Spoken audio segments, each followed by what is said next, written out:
আসসালামু আলাইকুম। Welcome to MH Rihan academy.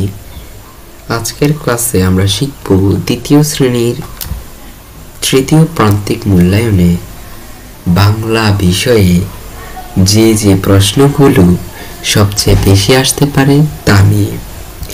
কোন কোন অধ্যায় থেকে প্রশ্ন আসবে, কিভাবে তা সহজভাবে পড়তে হবে, সবকিছু একদম পরিষ্কার করে দিব এবং দেখাবো ইনশাআল্লাহ। তো চলুন শুরু করা যাক। এটা হচ্ছে দ্বিতীয় শ্রেণীর জন্য এবং বিষয়টি হচ্ছে বাংলা। এটি কিন্তু তৃতীয় প্রান্তিক মূল্যায়নের জন্য সবচেয়ে বেশি গুরুত্বপূর্ণ। বাংলা পরীক্ষায় যেটি প্রথমে আসবে এক নম্বরে তা হচ্ছে শব্দ শিখি। এখানে 16টি শব্দ দেওয়া হয়েছে। এই 16টি শব্দ থেকে 3-4টা অনায়াসে চলে আসবে এই পরীক্ষায়, অর্থাৎ তৃতীয় প্রান্তিক মূল্যায়ন পরীক্ষায়। প্রথম নাম্বার শব্দ অর্থটি হচ্ছে যে উধাও। উধাও অর্থ হচ্ছে কি হারিয়ে যাওয়া। স্বর অর্থ হচ্ছে কি ছয়।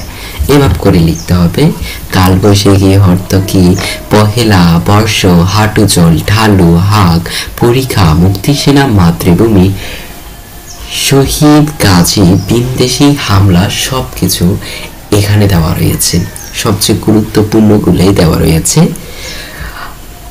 একটা কথা বলে নি, এগুলো কিন্তু বোর্ড প্রদত্ত সিলেবাস অনুযায়ী তৈরি করা। দ্বিতীয় নম্বর হচ্ছে প্রশ্নগুলোর উত্তর দাও। ঝিলিমিলির মন খারাপ হয়েছিল কেন? কালো বিড়ালের কি হয়েছে? কালো বিড়ালের পায়ে কে ওষুধ লাগিয়ে দিল? কোন ঋতুতে কালবৈশাখী জ্বর হয়? হেমন্ত ঋতুতে কোন উৎসব হয়? কোন ঋতুতে কাশফুল ফোটে? আমাদের নববর্ষ কোন দিন? কোন মাসে নদীতে হাঁটু জল থাকে? শালিকে যা কোথায় কি ঝিলমিছিল করে? অস্ত্র ধরে যুদ্ধ করলো কারা? দুঃখু মিয়ার নাম ছিল কি? এখানে যে শব্দগুলো দিয়েছে সেই শব্দ দিয়ে একটি পূর্ণাঙ্গ একটি বাক্য তৈরি করতে বলা হবে। যেমন যে নদী, নদী দিয়ে একটি বাক্য, যেমন নদীতে নৌকা চলে, অথবা আমাদের ছোট নদী।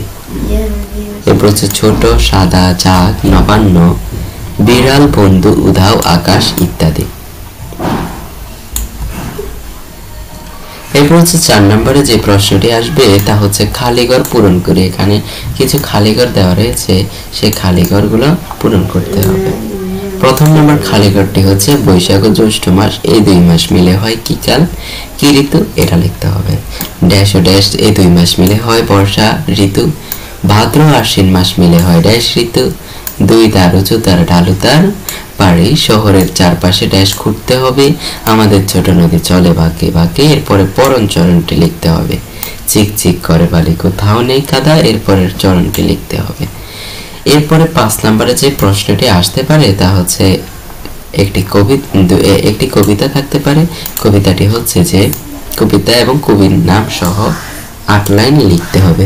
কবিতাটি হচ্ছে যে আমাদের ছোট নদী ও মুক্তিসেনা, এই 2টি কবিতা থেকে যে কোনো একটি কবিতা আসতে পারে।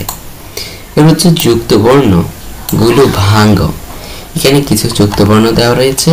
এই যুক্ত বর্ণগুলো পারলে ইনশাল্লাহ অন্যগুলো পারা সম্ভব হবে।